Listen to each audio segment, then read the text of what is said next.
So Seth, when you think of inflation, what comes to your mind? Well, lately, maybe the word pain. Yes. True.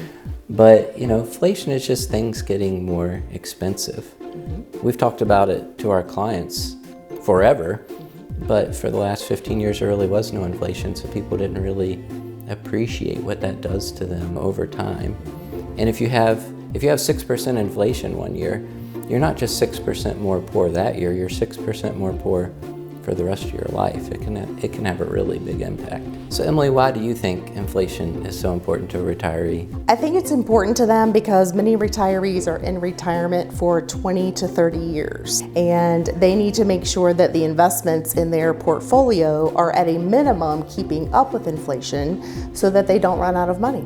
Exactly. And a lot of our clients think, if I have this amount of money, I can take 5 or 6% off of it and be really safe with it, and I'll be fine, and I'll just have that exact amount of money the rest of my life. But the problem is whatever your income is now, in 20 or 30 years, it's only going to buy half as much stuff, or maybe a third as much stuff. So, if you're living on, for example, $8,000 a month, 20, 30 years from now, that might only buy the equivalent of $4,000 a month worth of stuff. And we've had so many clients that say, this will be the last time I have to buy an HVAC. This will be the last time I have to buy a refrigerator. And we always cock our heads and say, really? All of our clients want to fix stuff up from 60 to 65 years old right before they retire. And they say, this will be the last time. And then what happens? Life happens. Yeah, and at 75 years old or 80 years old, they're replacing that refrigerator again. Stuff used to last 20 or 30 years, now it lasts 10 years. Right, half of that, right. We find that clients when they're 75 and 80 are still very active. And not only are they trying to use their money to still be active, but now all that stuff that they bought and fixed from 60 to 65 is breaking again.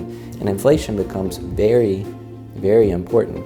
If your portfolio is not moving forwards, it really creates some risk in your long-term portfolio. So I've seen so many clients come through here in their 70s and 80s that have focused on CDs and money markets, and they've just been too conservative. And I've heard you say numerous times that we own stocks not to get rich, but to keep up with the pace of inflation. Given the recent inflation that we've seen, a lot of our clients are finally starting to understand how detrimental inflation can be to their portfolio over their lifetime, and we can't just sit back. We've got to actually have a plan to account for it. Thank you for taking the time to explain this for our clients. Yeah, absolutely. Thank you.